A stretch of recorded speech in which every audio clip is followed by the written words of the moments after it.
Meaning of evangelism. Evangelism. Evangelism. Evangelism. Evangelism.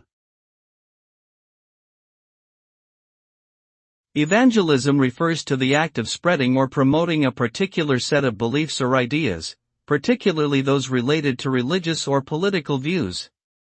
It involves sharing one's message with others and attempting to convert them to one's way of thinking.